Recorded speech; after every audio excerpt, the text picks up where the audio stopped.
Welcome to the Indigenous Language Institute's online web symposium series.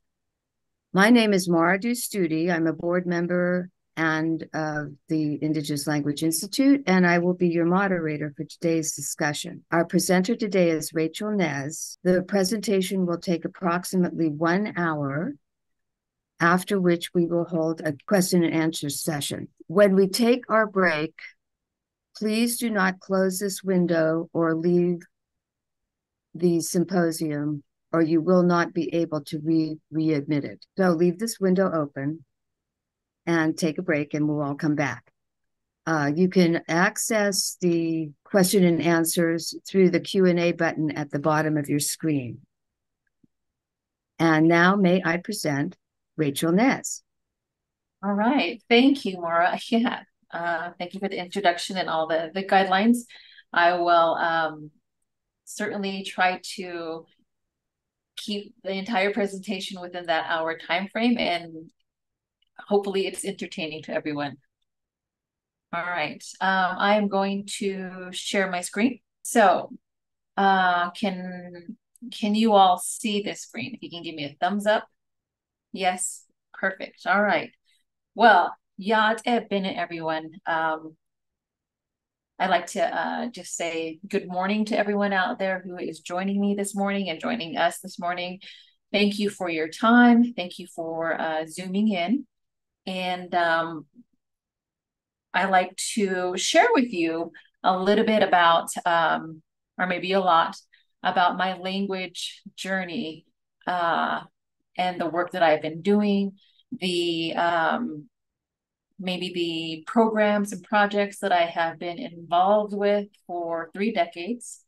And to answer any questions, share discussions on, what is happening with languages, our languages, and how my interest started in the language work that I do and my passion for native languages.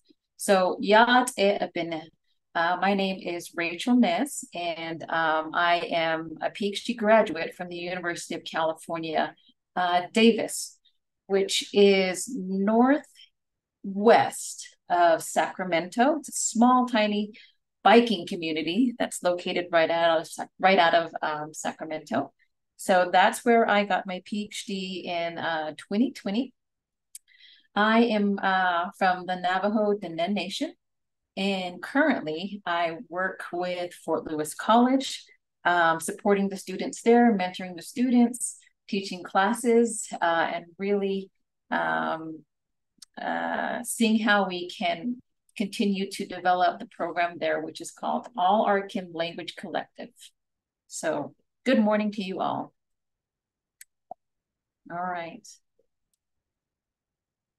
So I'm going to start with a little bit of or a lot of information about my background and again my journey as to how I came to Fort Lewis College, and all of I think the models and my observations and my interactions with community people, my interactions with academia, and how this all kind of culminates into what I'm doing now. Okay, so Yad Eshidane, Shia Rachael Nez Yinishia. Oltkae nishle ado negi eya sitna jini yishledo ashihe bashichin tagabaha e dashachedo ashihe e dashanadaya. So shije eya Donald Willia. He is from Bend in the Waterflow, Arizona. Nazdan Willia. That's where he's from. Ado shima eya Elsie Nez Willia. She was from Steamboat. So she was from Steamboat, Arizona, and I grew up on the Navajo Nation. Here is my grandmother. Her name is Lillian. So maiden name Lillian Lincoln. She's from Steamboat, Arizona. A really tiny community. I think if I were to provide some type of reference point, near Ganado, cornfields, Salina, Chinle would probably be the bigger town, not too far from Steamboat. Yeah. So that's where my grandmother was from, and my mother as well. So Steamboat.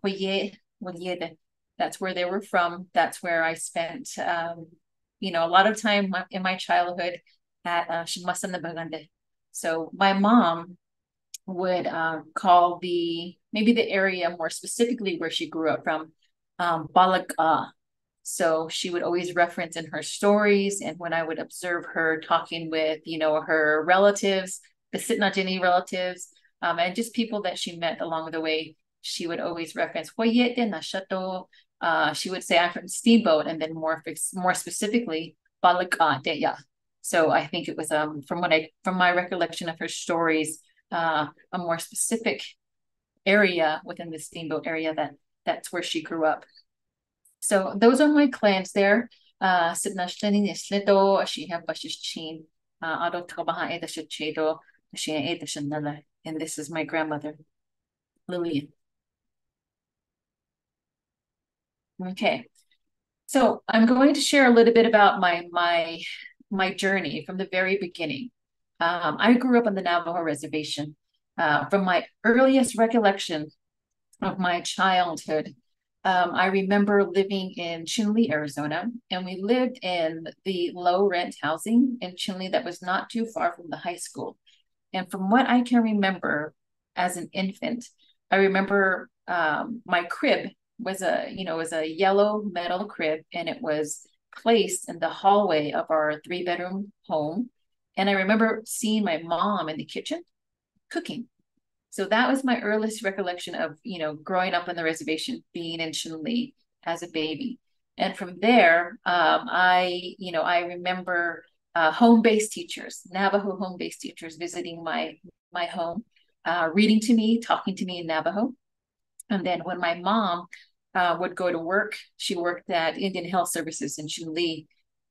She would drop me off at daycare, and the daycare was located, if you're familiar with the Chinle area, right behind the community center in this Hogan-shaped building. So that's where I spent daycare, and then all of my education ended up being in Chinle from first grade all the way up to till I graduated.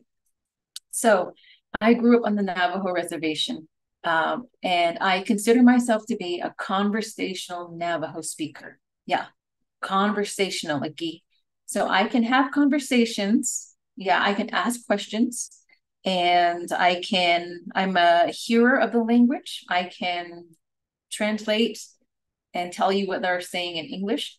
But when it comes to the more specific terms, and by this I mean when it comes to government language, the Navajo language, if it comes to education, when it comes to healthcare, yeah, maybe politics, yeah. So when it comes to that type of language, that's where my struggle happens. I can hear it, and I can again translate for you what's happening within all these areas. But speaking it and forming sentences within those areas is something that I continue to work on. This is why I consider myself to be a conversational Navajo speaker. So I grew up, immersed in the Navajo language. Shamato, all of my Shamaya just here in the picture. In the middle there is my mother Elsie, and those are all of her sisters. Yeah, all of them grew up in Steamboat Huyede. So there's Elta, Perfina, Elsie, Serafina, and Marion. So those are some of my mom's siblings. She has other siblings as well. And so growing up, I was always hearing the language, the conversations, the jokes, the stories, yeah, the music. When we go to my grandmother's house, again, she spoke some English, but everybody's preference and conversations was all done in Navajo. So I grew up hearing a lot of Navajo. That was my environment. When I got to high school, I was encouraged to apply to college. And so I started my earlier studies at the University of Arizona in Tucson. That's where I got my Bachelor's of Arts degree. I then moved over to University of Washington in Seattle, a very different space. I went from 110-degree weather to clouds and water. So that was a funny dynamic. Um, and then, of course, my PhD at UC Davis. And my academic background is really focused and centered in Indigenous documentary, Native languages, and multimedia arts. Throughout my career and my journey, I have always worked with youth. I have always worked with elders, Native communities from across the United States, various nonprofit organizations, and all of which, really support youth, language, and the arts. So that has been my journey. And I really want to tell you and share with you how all of this came to be. Yeah. All right. So if you have questions, start to write them down. And again, we'll answer them and have a great conversation in the Q&A. All right. Moving on to my next slide. Okay. So there's my light bulb moment. So one time when I was, I don't know, I must have been maybe an eighth grader, freshman, sometime in high school. We didn't have, we didn't have a washer or dryer at my home. And when we moved to Nosley, so when we would do laundry, we would pack up our laundry when we have to take it to a laundromat. Yeah. So my mother and my brother, Harlan, and we went to the laundromat. We packed up our car, we went to the laundromat in Gallup. And from Nosley to Gallup, it's maybe about an hour's drive. So during that time, we went to do the laundry. And I didn't want to do the laundry because it was a chore, and I was young and I was like, this is so boring. So my mom gave my brother and I some money to go to the theater, which was located right next to the laundromat. And he was pretty excited about this film called Dances with Wolves. And I grew up watching a lot of, movies and, Westerns. So one of the things that really caught my attention and how he got me interested in this film was he said there's natives in this film. And a lot of the things that I was watching was on VHS. So having it and imagining it in a theater was something that I was really interested in, because that's something I've never seen, and I've never seen natives on the big screen. So I was really excited about that. So we went to the movie theater that was located right next to the laundromat. And we watched this 3-hour film called Dances with Wolves. And that was my first light bulb. Because one, I was already really interested in movies and television and movie making. But I never knew until I saw Dances with Wolves that, we could have Native people as actors. And I never knew, and it never occurred to me that we could have a language within with a big production like this, right? And at that time, Kevin Costner seemed to be, the big guy in Hollywood. So I was quite like mesmerized by natives on the big screen speaking the language. And that was my first light bulb. That was like, that is what I want to do. I want to create and be produce and direct feature, long films, the bigger films. And my goal at the time was to, produce something, direct some big movie similar to this. And it was going to be all in Navajo, and it was going to have all Navajo production and all Navajo cast. Yeah, those were my dreams as a freshman. So it really got me to thinking as what else can I do with multimedia? What did I have access to? And so when I went to the University of Arizona, I really focused on the media arts program that was there. And again, that was in the 90s. So a lot of things were, I think, new to me. It was one of the first times that I was actually off and moved away from the reservation. So I was on my own. And so just experiencing a whole new environment, seeing what things were like, seeing what that media arts program was like, and then just kind of maneuvering my way through those classes, through those productions, through those screenwriting courses, listening to the teachers, so a lot of that happened when I was at the University of Arizona, and I was really able to educate myself in the media arts, the art of, I guess, filmmaking and the business behind it. One of the things that I also observed while I was there was I was the only Native student there. And that was a little bit challenging because there was nobody there to share my stories with. There was nobody there to share the language with you and have those wonderful discussions and be able to develop those stories. So while that was a challenge, I still maneuvered and worked through the program. I graduated and then, started to think about what am I have this degree in media arts.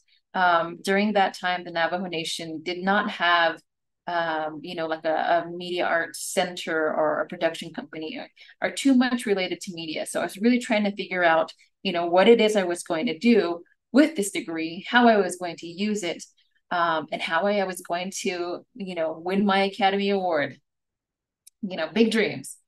And one of the funny things happened when I was leaving my advisor's office at the University of Arizona. And we had went through, my degree checklist and we checked off everything that was there. And she said, you're going to be graduating in 5 months. And that was like, wow. And then when I left the advisor's office, right directly down the hall, there was a bulletin board.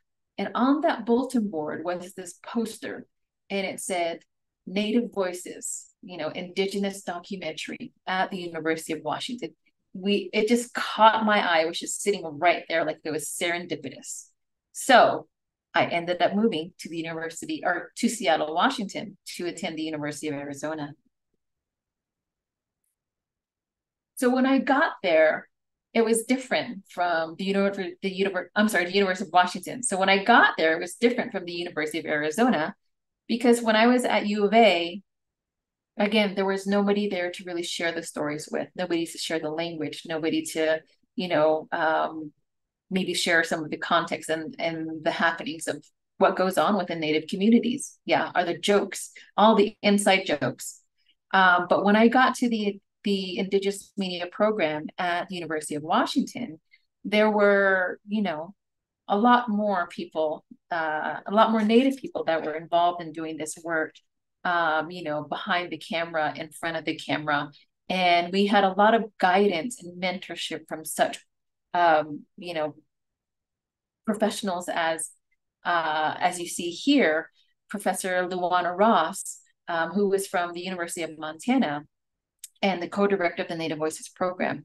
Again, she was one of the people that I really appreciated because she provides such immense knowledge and guidance and mentorship and ways to approach Indigenous media, how to do documentary work, methods, ethics, research to keep in mind. And so that was something, again, that really helped me kind of finesse my knowledge within regards to media. So there, I was able to work with other Native graduate students, work with other Native communities, work with Native faculty and professionals who had the experience working, and were really focused on Indigenous documentary work and filmmaking. So that was exciting for me. And so as I went through the program, I started to kind of look at technology, what was happening with technology, what communities were doing, how they were embracing and harnessing different types of technology, and more importantly, how they were using language. Were they using language? Who was using the language? So those were just questions that I've always had in mind. How do I do that? And, what communities were doing that? So during this time at Native Voices, I produced and directed a short documentary called The Border Crossed Us. And this documentary focused and was really centered on the border there on the Tohono O'odham Reservation, which is south of Tucson. So again, 2 years of research, 2 years of learning, 2 years of learning how to do funding and writing for funding, but more importantly, 2 years of developing relationships, having those discussions, and how to tell a story that was helpful to the community, the Tohono O'odham community, but also inclusive of them as well. So again, I've learned that, and I learned a lot about technology and media at this program. And here's, if you can see there, it says Native Voices. that is the poster that I saw. So very serendipitous and really caught my attention. And then was able to walk away from this program with a lot more knowledge, a lot more education about Native communities and technology, and walked away with a documentary as well that is still being utilized today, which was, the intent. All right. So after I finished up at the University of Washington, I got this great position working with digital media and Native communities. So I applied to this position at the Indigenous Language Institute, the great people here that are hosting me. And I ended up moving from Seattle to Santa Fe, New Mexico, to continue and further my knowledge, to continue to grow, to really see how I can work with communities, share my knowledge, share my skills, share the tools and the information that I gained, and work with communities, work with educators, work with language people. So I ended up in Santa Fe, New Mexico, and there I got the amazing opportunity to work with Mora and Laura and Ine, and be a part of the digital storytelling workshops and the language and technology workshops. So for my time there, we really worked on technology and how to share and introduce different types of technology to Native communities so that they can continue to create stuff for their classrooms, for their communities, for their spaces. So my time there was fantastic, and I got to learn a lot more and be involved in a lot more of the community work to see what was happening linguistically and language-wise with the communities, with the individuals that were working within the communities, to hear about, the challenges, the rewards, and also I got to visit the communities and see how everything was kind of structured differently in these communities. I'm from the Navajo Nation, so I was somewhat familiar with how things worked. Accessibility, for example, within the Noslany area, within Winderwalk, how that government system works. How we can access different types of technology. But hearing it from other communities, again, helped me to grow and better myself and think about things. Think about, how I can continue to contribute, and what it is that I can do to really help this language movement and, language revitalization, preservation, maintenance, acquisition, whatever terminology you like to use. So I really was thinking at how do I, assist and support. So my time at the Indigenous Language Institute led me to the Institute of American Indian Arts, again, back to academia, and working in the cinematic arts and technology department, where I was able to work with students. Very different from the Indigenous Language Institute, to where I worked more with elders, first language speakers, second language speakers, and now I was working with students. And I got to hear their stories and kind of observe how tech savvy they were, how much they knew about technology, how much maybe story writing skills or character writing skills, developing those types of characters that they were aware of or that they knew, how they did research. So again, very different working from students and community people, because their ways of thinking and what they wanted to produce, again, were very different. Teaching moments for me, because I learned a lot just hearing those conversations and having those discussions. And after my time in Santa Fe, was complete, I was really looking at, well, again, building my learning, what else can I learn? What else can I do? How else can I contribute? I'm missing something here. So I ended up, going from the Institute of American Indian Arts to UC Davis, to where I started the PhD program.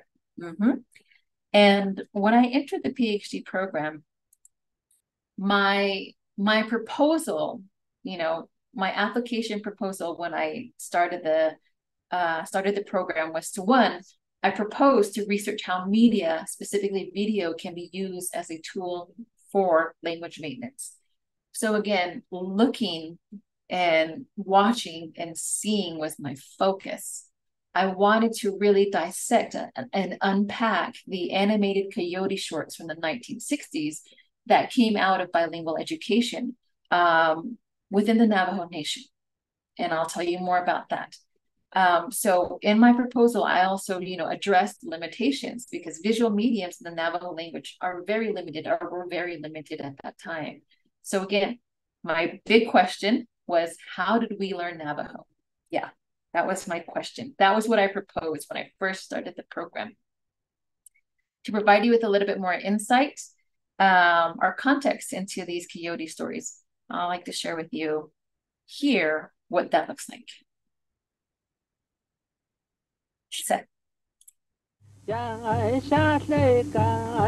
My dona shunch pat ne pahne. Ashkenajin na shunch pat ne shit sabjeta aljoshin yana khay. Ta bahne negushin yana khajin. Akwenda yita hos age yat selt age bjeta aljoshin da jogo. Ayadan lenye yat sadan tsayishin bjeta aljo. No do yada sirira si beda tallahna lo yikanda zingo da sabjeta alwochin. تا يتنا تلين عشان شيء تلقاها أدو الله تشين تابل تلقاها أنا كخي أكوت وشين تسه قلت جدا الجاشين ما يدول تنادى خيل وشنه دولو تاني أنا كذا شكنا زولي شن شلا هلتا سيتا الجو دولو كهاني ندنا هذلن هاي سيسات خاتين شال غير تاهت نيد أوتو تنادل خاتين شش خياستا يبيع هولي شن خياستا بيبيع هولي أصل تشني دولو دوخوين تطلع شكنا. Okay, so there's a series of these coyote films that came in, coyote short films, animated pieces that came out in the 1960s. And I remember in boarding school, when I attended boarding school for about 4 months, we watched these films and we watched them a lot. And it really stuck with me because one, it was a Navajo, right? Two, it was a cartoon. Three, it told a story. And it had all these characters, very, characters and animals that I grew up with, that I'm surrounded by.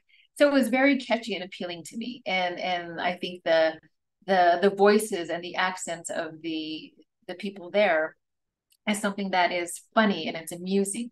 So when I started the dissertation process, I said, I'm going to focus on these coyote stories. I'm going to, where did they come from? Who developed them? How did they get the money? Animation from the 1960s, I'm sure, was something that was challenging technology-wise. So again, how did that happen? Who approached whom? How did they gather and cast, the voice actors? So a lot of these things were going through my mind at this time. So that was going to be my focus. That was what I proposed. Did it change? Yes. All right, my second light bulb moment. Now, during this time when I was, in between the Indigenous Language Institute, the Institute of American Indian Arts, IAIA, and, my PhD process, just entering it, I was really trying to figure out, do I want to do the coyote stories? How can I do that? And it presented a lot more challenges and difficulties in trying to figure out, what can I do? I know that one, I did not want to reinvent a wheel, right? I didn't want to create something that has already been created. I wanted to do something that, the academic community could use. But I also wanted to ensure that I really wanted to make sure that I created something that the Native communities and the linguistic communities can use as well. So my proposal expanded and I started to do a lot more research and just observe, especially when I had my daughter here, observe how she learned and how she was learning. And I got to observe and be more insightful of, the relationships between Beto, Becheya, her and her grandparents, her grandpa, Ado, Bamasandaya, how those relationships and how that interaction was happening. And I like to show this video here. And this was my second light bulb moment. All right. So, and this again, that's what I'm telling myself. That's what I'm thinking. So this is how learning happens.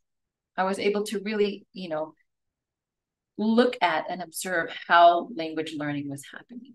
And it wasn't about, at this time, it wasn't about the words or fluency or outcomes. Yeah. It was about sounds and mimicking. And this is my second light bulb moment. I was like, okay, I think I got it. And I like to share this with you.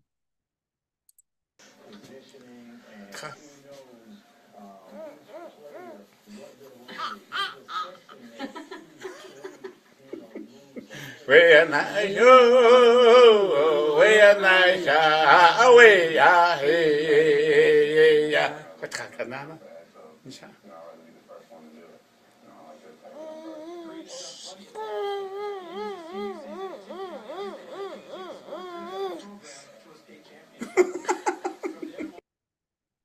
Now, in this video, to provide you some context, he's singing to her. He's singing one of the summer songs, ceremonial songs. And he says to her in Navajo, sing. Now you do it. You sing. And so you can see that interaction because she looks at him and then she mimics. And so as I watched that interaction between them, and as she started, as she continued to grow, I watched her watch cartoons and watch other people. And I observed how she was learning English. So I was like, something has to happen here to where we have to be able to sing more, create more songs. And it really changed how I became, I think, more active as a language person who shares. I'm not a very animated person, to be quite honest, but I saw that singing and songs was something that caught her attention. And so I became more animated. I started to hum some of the songs, and I started to sing more of the songs, and I became a lot more animated in how I began to share the Navajo language. And she observed that, and she started to pick that up. Through singing and through songs. Light bulb moment number 2. Oh, all right. So then my focus went to music, or I'm sorry, from film and video and visual mediums, learning, seeing, watching. Yeah. And it went to music and language. I saw that, and I was able to observe in her growing and in her, I guess her classmates, that they sang a lot of songs. And she started to pick up a lot of English through songs. So I started to look for a lot more songs that were in Navajo so that we could practice together. And one of these pieces that I came across, and which is also a teaching model, is this animated piece called Hustine McDonald, Old McDonald. And they talk about the farm. They use the rhythm. There's a story there. There's melody. There's repetition. There's a function. There's movement. There's engagement. So it has all of this collectively. And so I moved to, okay, technology, music, language. What else can we do, and how else can I contribute? What can I create?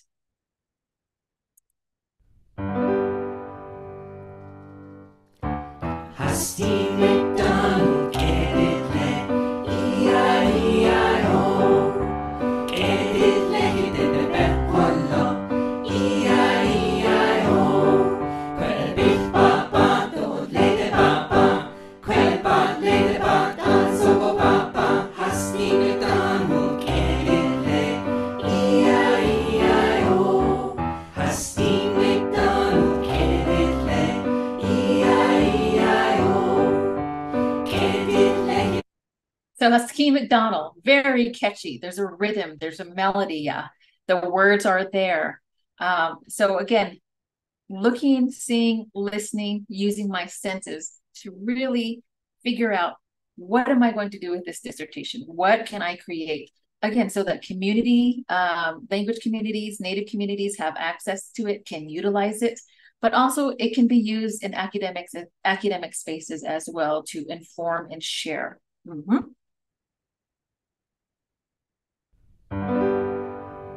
All right. So now we get to all of the text that kind of help me really focus on what my dissertation ended up being. So I had to take several courses, and it was encouraged and required, actually. I don't want to say I had. How about I got?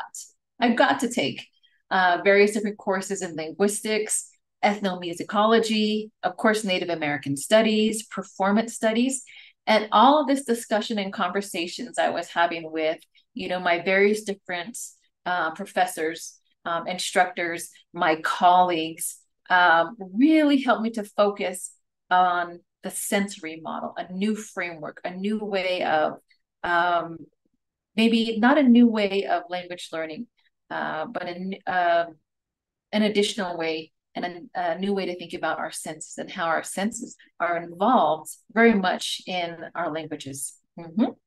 So after reading, writing, and having all discussions and meetings and writing papers, I looked very closely at the sensory model and listened to the professors talk about performance and performative. They talked about embodiment and embodied practices. They talked about how, certain movements that we do, they transmit values, beliefs, histories. And it's very, it's all about our languages. I've never thought about it on that level before. Again, it was a lot more about listening, seeing, watching. Yeah, that was the very beginning.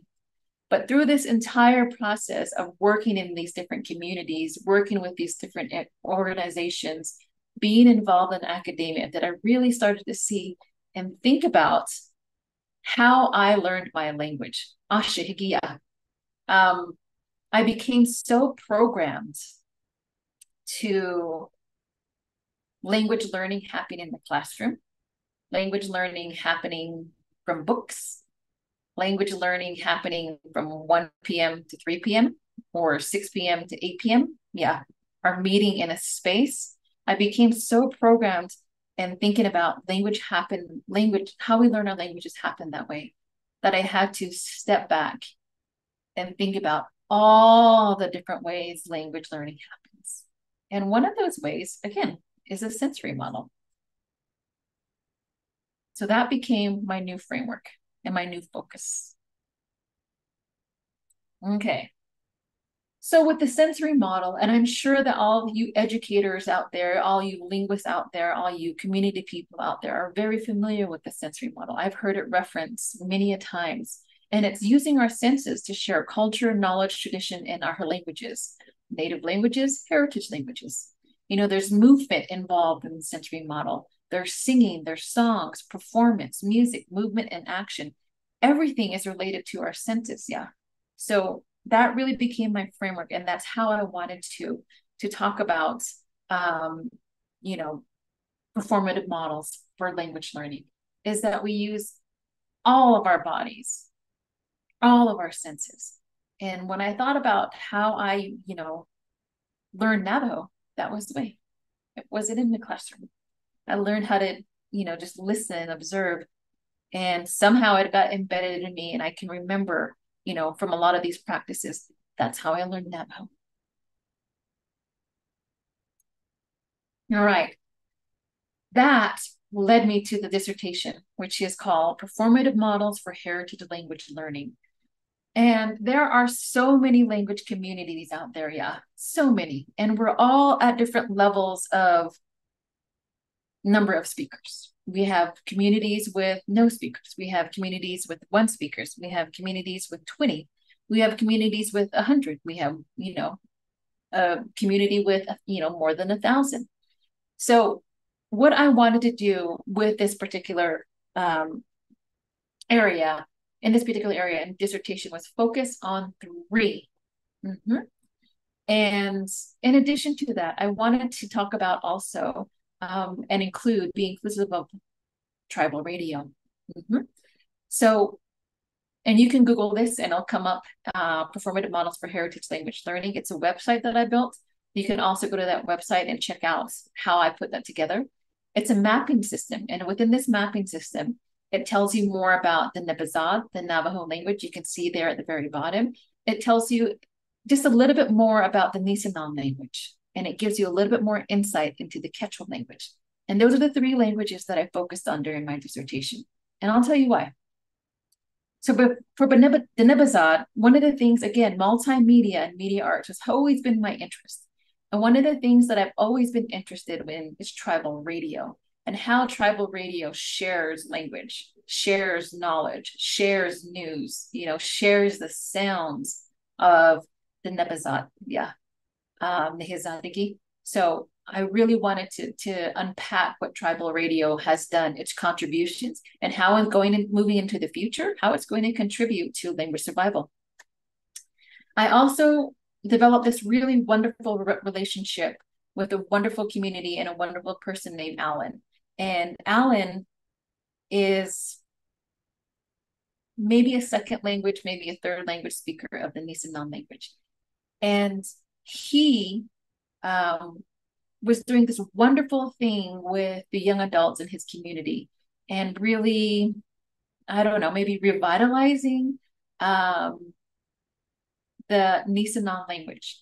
And the middle picture that you see here, that is Alan's work. He was able to remember, recall, listen to, do some research, go through the archives, go through the documents of his great-grandmother, from his great-grandmother, the stories that she told, And he was able to put together a performance, write up a theatrical performance.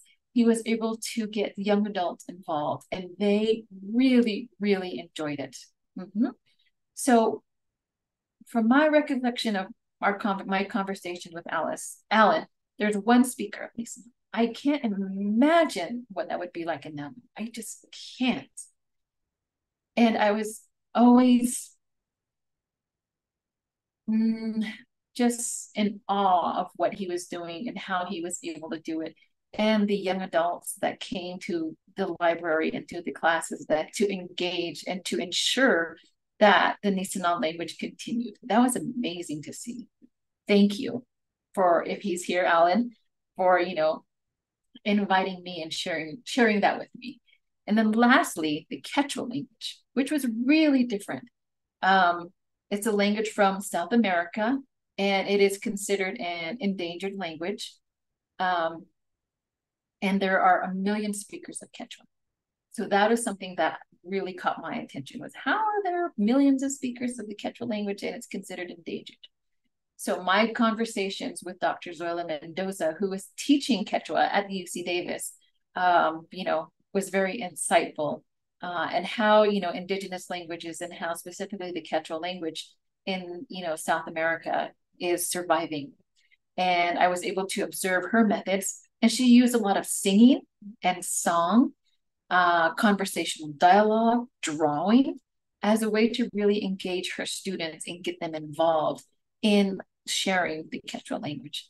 So really focusing on 3 different areas, 3 different types of maybe technologies, performative models, and making something that communities can look at and utilize, but also academia can look at and utilize as well. So that was how I came to that: theater, song, and tribal radio, performative models. And that leads me to where I am now. I'm currently a postdoc fellow at Fort Lewis College, and there I get to, again, share with students my language journey, my language knowledge. I get to be a part of the All Our Kin Collective.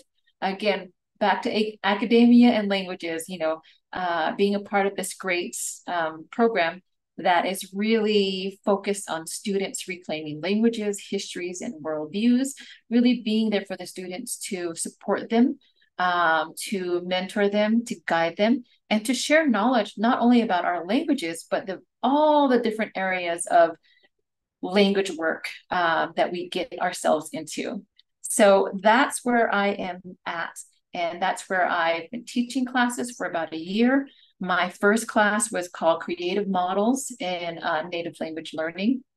And in that particular course, I had a very interdisciplinary, group of students from various different areas, from various different language communities. So what we spent time looking at was, what was happening linguistically within their communities. And then also one of their maybe capstone projects, final exams, final projects and presentations, was I really encouraged them, and these are young adults, to develop some type of performative model, something that can contribute to, you know, language learning or language archive or language documentation. So that was my first semester. And the summertime was the first time I got to sit and have a class full of Navajo students. And that was very informative for me because that's never happened. So we were able to have great conversations about the Navajo language, the Nebazad, and really unpacked, you know, the status it was at.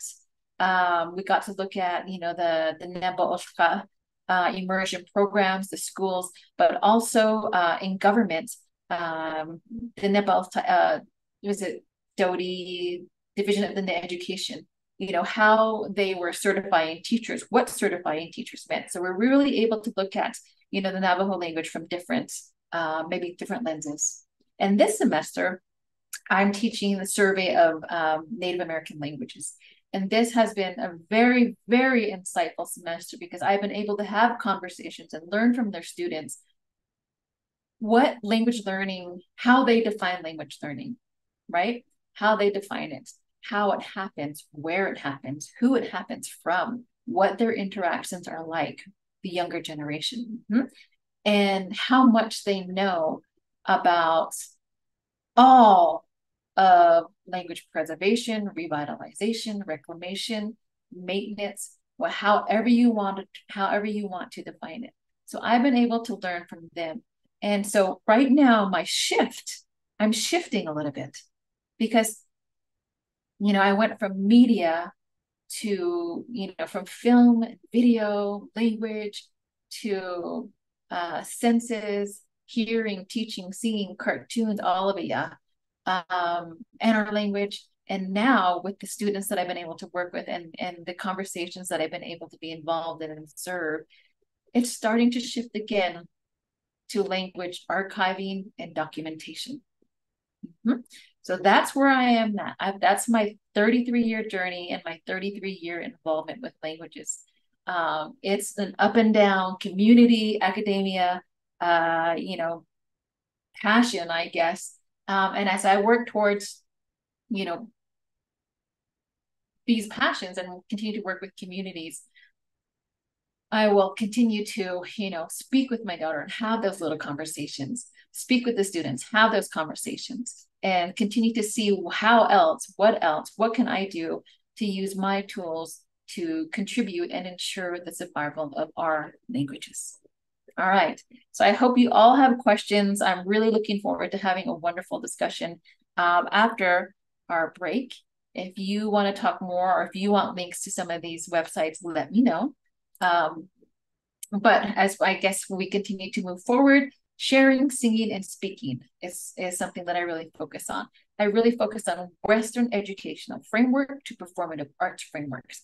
And again, from reading, writing, structured assessments, outcomes, formal ways of speaking to more informal ways of speaking, theater, the arts, singing, songs, poetry, dance, and informal. So that's how I came to this performing arts framework. Everything that we do involves our languages, and it should be unstructured. It should continue to be seen or shared. We should continue to sing it, as we move throughout and continue forward. And we can talk about this further. I love having these conversations. So, thank you so much for your time. Again, Rachael Nez, I am from the Navajo Nation. I'm an educator, language practitioner, and multimedia enthusiast. I look forward to having more conversation. Thank you, Rachael, for that very interesting presentation. We're now going to take a 10-minute break. Please remember, do not close your window. Do not leave the webinar because you cannot be readmitted if you do. Please submit your questions to the Q&A button at the bottom of your screen. You can type them in, and then when we come back in 10 minutes, we will answer as many of those questions as we can. So thank you so much. I look forward to seeing you in just a few minutes again, and we will have our Q&A. Thank you. Hello, everyone. Welcome back from our 10-minute break. We are now open to questions through the question and answer button at the bottom of your screen. Just go ahead and type your question if you have one for Rachel, and I will read them for her. So we are back. And so, Rachel, our first question is from Robert Rhodes. And his question is, should speaking or singing precede reading and writing, or should they happen together? Hi, Robert. Thank you so much for your question. This is a great question. And just to share, a little bit about, again, my experiences and my journeys is I'm not a Navajo. I can't read in the Navajo language, nor can I write. And that has always just been my choice. I've tried it. I have attempted it. And I just can't do it. I'm just the type of learner that prefers hearing it and sharing it. However, as I watched my daughter grow and develop, she learned the sounds first. She learned singing and songs first. And then the English reading and then the English writing came in later. So I've been able to observe how she's been learning and how other babies learn and how other Chinayashis learn, how other children learn. And if you watch and observe them, they learn by making the sounds first. Reading and writing, again, from my observations, comes in later, even with English. So I would encourage you to at this stage in whatever linguistic journey or however your community is involved in language, to do whatever you can to ensure its survival. If it's reading, writing, singing, speaking, all happening together, do it. Whatever you can, do it. Okay, yeah, and I'd just like to add to that ILI in our most recent suggestions have, especially for young children, have emphasized listening and speaking to acquire conversation before learning to read and write in the language, so that they rely on hearing and being able to be conversational. So, absolutely. Yeah. So our second question that we have is from Travis Lang. He says, "Hi, Rachel. I was one of the participants in the performance and language programs with Alan. I'm currently teaching bi-weekly language classes in Nissan. Because I'm learning at the same time I'm teaching, I've been considering options for further education to help teach and learn more effectively. Do you have course or certificate recommendations?" Yes, absolutely. Travis, it's good to hear from you. I remember you very much. So it's wonderful to hear that you're teaching Nisanan as well. That's one of the I guess criteria or recommendations that I share with my students is I encourage them to spend one of our class times teaching, because you learn how to teach, you realize what you know and how much you know, and you're able to share it and figure out, okay, here's where I need to improve. Here's where I'm doing well. Here's where the students are more engaging. So it's really great to hear that you've become a teacher. So congratulations on that, Travis. As for course and certificate recommendations, I can't think of any in the California area right now. And this is not a pitch, but with Fort Lewis College and the All Our Kin Collective, that is something that is offered. I would encourage you to reach out to go to the website or search up All Our Kin Collective. And on that website, you'll see our program director. Her name is Allie. And Allie can provide you with some more information on the summer classes that are offered at Fort Lewis College that are really geared toward course and certificates. So that would be my recommendation to you. Thank you, Travis. It's good to see you. All right, we have another question from Wanda Barker. And her question is, when would you start teaching the grammatical elements of the language? Well, thank you, Wanda. Yeah. I'm not a linguist. Let me start there. I've always shied away from the science of the Navajo language specifically.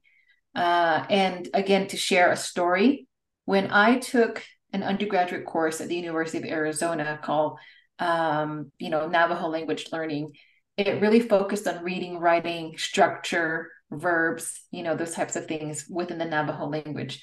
And it didn't appeal to me because there was just too much going on within the Navajo language. Again, I was more of a listener, a hearer, a doer. I wanted to be involved and engaged with the language. So when it comes to conversational, again, and as I share with my students, I'm not going to teach you the Navajo language. We're going to share it in our space. So I've never touched on grammatical unless they want to. Then I will seek out sources to assist me with that. But I don't like to focus on grammar. I really just like to focus on sharing, doing, creating, maybe getting outside of the classroom as much as we can, staying inside the classroom, doing a lot of the arts, but just really focus on speaking. Those are my focuses. And when it comes to, again, the science or the linguistic elements of sharing language, specifically the Navajo language, I really don't like to focus myself on the grammar. Let's just speak it. Let's speak it. If we mess up, that's okay. Let's continue to do it. Repetition, let's just continue to work on it. Because right now, again, from my observations, we're really in survival mode. So we just need to speak it. Yeah, and again, one of the things that ILI has is promoting is that if you use conversation, especially for young children, yeah, but anybody who's in an emergent situation or explosive language, they will pick up the patterns of grammar through using the language in conversation, which is a natural way that people learn language. And you want people to speak, not to be worrying about, precisely correct grammar. They can be corrected by fluent speakers or better speakers, and that should be okay. And that's how you pick up grammar. Absolutely. Yeah. Okay. So I don't see any other questions here at the moment. We'll give people a minute or two to throw another one in there if they want to.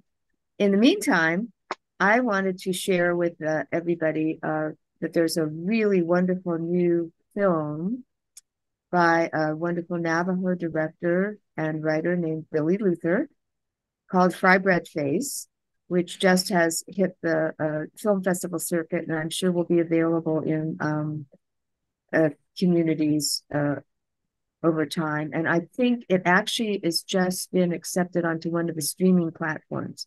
So look for it online and you can see it's a very authentic, heartfelt, coming of age story, semi-autobiographical for Billy Luther, I think, and about some kids, a coming of age story on the Navajo Res. And there's a substantial amount of Navajo spoken in it by first language speakers. So it's a wonderful story and a wonderful opportunity to see authentic D-Nate being spoken. Okay. I don't see any more questions. So if there's anything you'd like to add, Rachel, before we sign off here. All right. I see. Oh, wait, more questions. I just saw some more. Okay, sorry. Great. This is from Patrick Martin. I'm here at the Osage Nation and wanted to comment that the movie Killers of the Flower Moon has just come out. It's been an incredible boost to our language to hear it spoken on the big screen. I loved seeing Dances with Wolves when I was young and hearing that language. We are teaching the language in school here. We translate songs, but do not have many native songs. Have you created songs in your own language that weren't translated? I really liked, thank you, Patrick, for that question. I really liked Killers of the Flower Moon as well. And thank you for your reference to Dances with Wolves, my first light bulb for language learning and multimedia. I haven't translated any songs in the Navajo language. I spend, I think, a majority of my time looking and researching for other communities or individuals who have done this already. One thing that I also like to do is not only do I focus on native languages and the content creation, but I also focus on other language communities as well to see how they're translating their songs. For example, most recently in my course, we looked at language practitioners of Italian, French, Spanish, and to see what they were doing and how they were doing it to, again, create new speakers to teach these songs to their children. So I'm always doing research and looking at different ways to do this.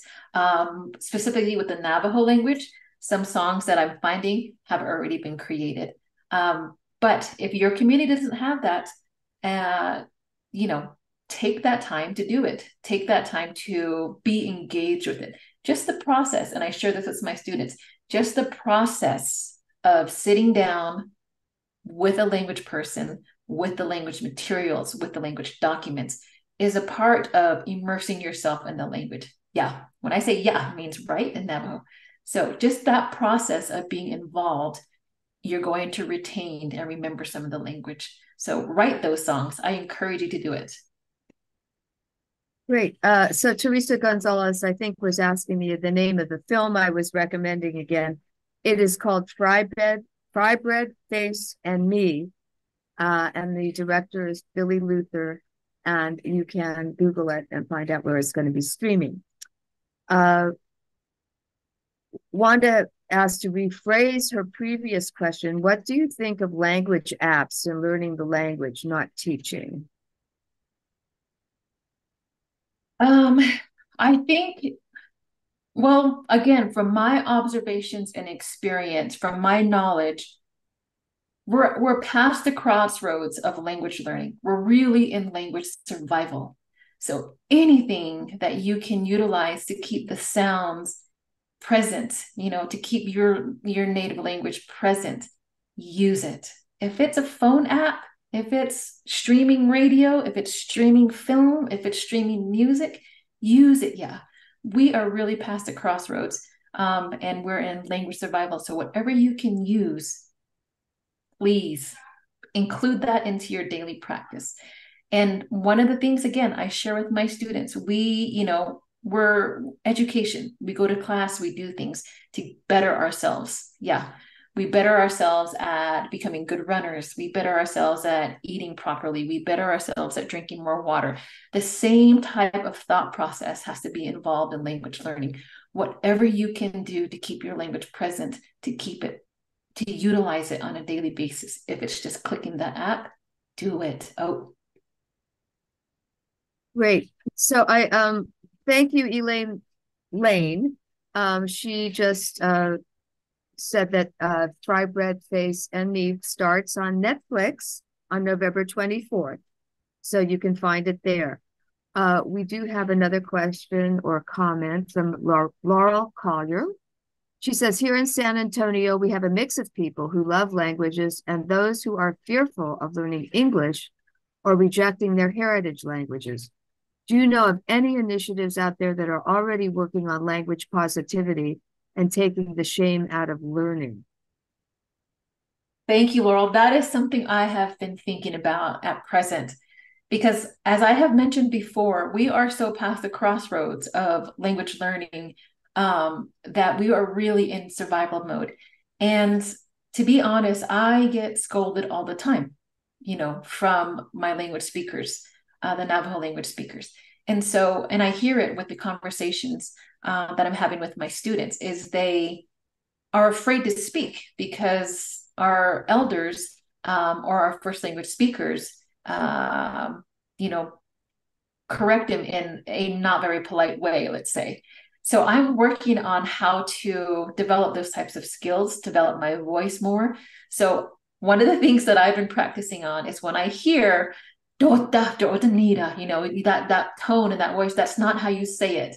Is maybe there's something that I can say back, like, well, I'm learning. Share with me, you know, how can you rephrase the question? I'm learning, I'm trying to learn. Help me, share with me. Don't get mad at me, you know, have that conversation.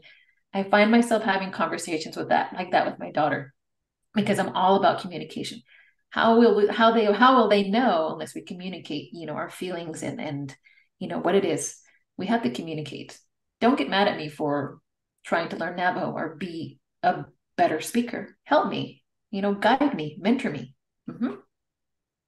Okay, so we have another question from Rosenda Mondragon Adams from Taos Pueblo, Tiwa language program.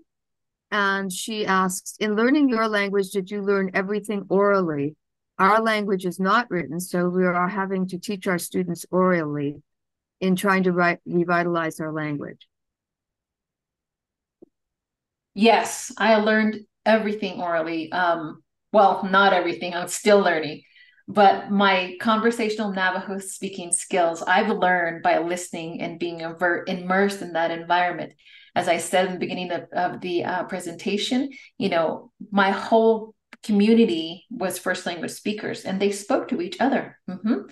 So I learned it like that. I'm not a reader and not a writer of the Navajo language.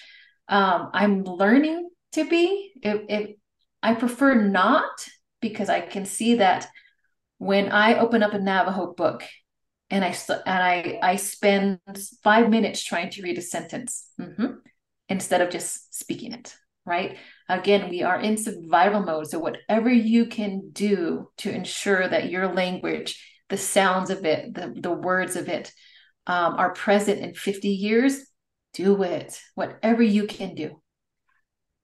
So we have something from Alan Wallace. Okay, with the performances and songs, the lyrics is easy. Our language is very lyrical. The key for us is finding someone who is a composer to collaborate. I think he's going back to asking about creating songs. Yeah. So, yeah. And then we Yeah. have a question from Ernestine Ortega. What do you think of ownership of certain platforms, such as video, dictionary apps, and other apps for language learning?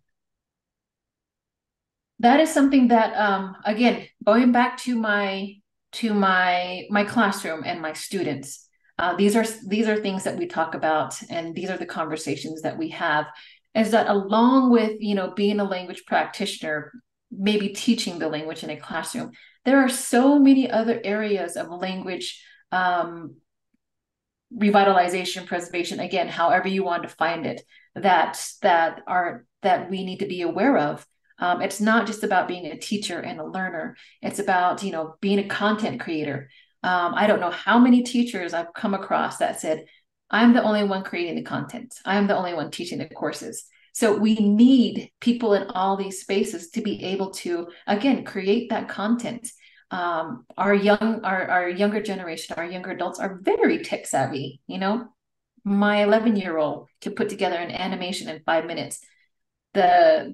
How she does it, I don't know, but she can do it. So I think we need to, you know, really encourage our young adults and our younger generation, again, to develop these types of things, to do the dictionaries, to do the apps, to do the videos. Again, we are in survival mode. Anything and everything that we can do to ensure our languages survive is really, really critical at this point. If you think about English, where is English? It's everywhere. So let's start to think about putting our languages everywhere. Mm-hmm. Okay, we have it. Let's see. We will take just two more questions, I think, which I have already.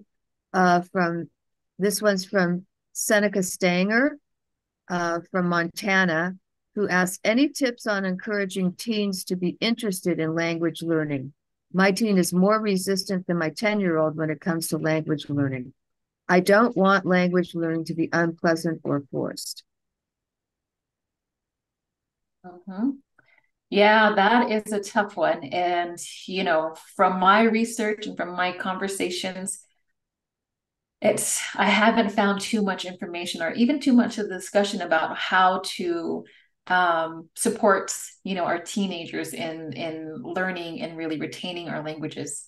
My 11-year-old is, at this point with, when I'm thinking about the Navajo language and making sure and ensuring that it survives, I think it's unpleasant for her, but I keep reminding her, Shiyasha, my little one, Nihizadagi, our Navajo language, it's very, very important. Not too many people can speak it in the world, yeah. Mm-hmm. So Che can speak it, but once Che's not here, who's going to speak it? I share those stories with her, as as maybe as hard as it can be. I want her to understand the importance of the language. And I think she is at an age to where she can start to think about it. Does she give me the look? Oh yeah, she gives me the look on a daily basis. And all the time I say "ya" to her. What? In Navajo, "ya." And she responds to me in English and say "ya" again until she can say something in Navajo. Then I let it go. I mean, she is uncomfortable. She gives me looks, everything. But like I keep repeating in this presentation, survival. Do what you can, as unpleasant as it can be, because in 10 years, your teenager, however old they may be 25. Our 10-year-olds will be 20, our 20-year-olds will be 30, our 30-year-olds will be 40. Is our language going to be there? Are we still going to be having these discussions? So we're in survival mode. Use whatever you can to share those stories. I would like to add to teenagers, especially older ones, are embarrassed more easily than young kids. And so the whole correction mode or being shy about even speaking up or trying to say something is probably worse with that age group. That might be a good age to look for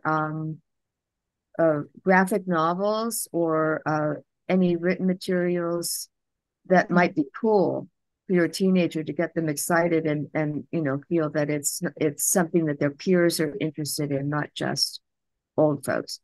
Okay. Spoken from one who had a teenager as well. Now they're an adult.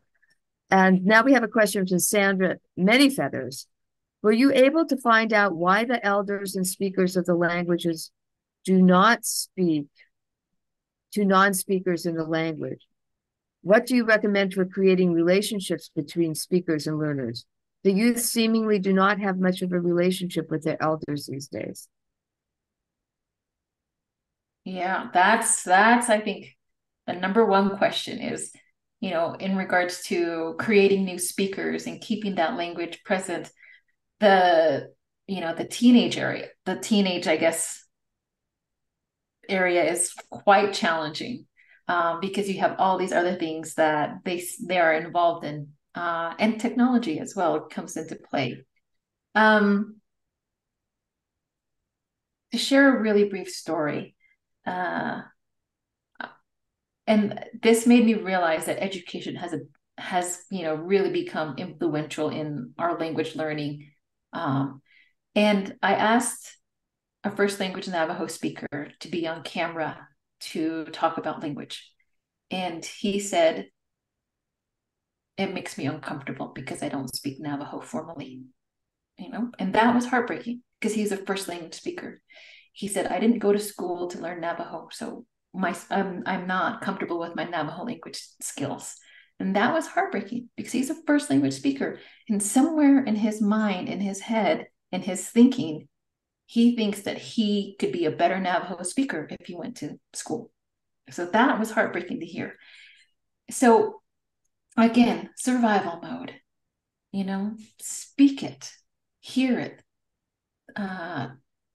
sing it, do the words, do the sounds, in whatever environment that you are in. I think at this point, we have to stop thinking about how uncomfortable, English, Navajo, Lakota, Nisenan, Quechua, Maidu, Tewa can be with other people. We have to make it present. We have to speak it. Wherever you are, whatever you are doing, just do it. And even if it's not perfect, just to say it out loud is very important. Oh, yes. So we have a comment really from Laura Collier. She says Indigenous languages give you something that European languages just can't. It's a thought process. Mm-hmm. We understand that that's, yes, the very important reason to keep the languages alive is the worldview of every culture is inside their language, right? Absolutely. And our languages, Nihizadagiya, it's everything. It's cooking, it's cleaning, it's gardening, it's hiking, it's exercising, it's writing, your thought process. All of it. We have to really keep it here. And I encourage all of you out there to, again, reiterate what Maura was saying. Even if it's not pronounced correctly, just say it. Remind the elders out there. I'm learning. I'm trying to learn so that in 50 years it's still here. Help me. Share those stories with your young children and your young adults. One of the stories that I shared, and I was like, oh, thank you. I think she's learning, was with my 11-year-old who's in basketball. And she's in a basketball team with other Native young women. And I said, are there any Navajos on your team? And she's, I think so. And I said, how do you know it? Yeah. And she said, well, every time the coach gives us directions, she says, oh, which means yes. She recognized it. So she's like, oh yeah, she knows Navajo. So that was a funny conversation to have. Have those conversations. Communicate. Your language is very important. Yeah. Let's just speak it. Thank you, Rachel. I think that that's going to be the conclusion of our question and answer session. I want to thank everybody for attending. Keep tabs and look for our next Indigenous Language Institute webinar. And when you log out of this presentation, there will be a brief survey from the Indigenous Language Institute, which we would love for you to fill out so that we can keep going and improve these webinars. So thank you very much. Thank you, Rachel. Thank you to the staff of ILI. And we loved having you all with us and hope to see you again. Thank you. Oh, yeah. I'm going to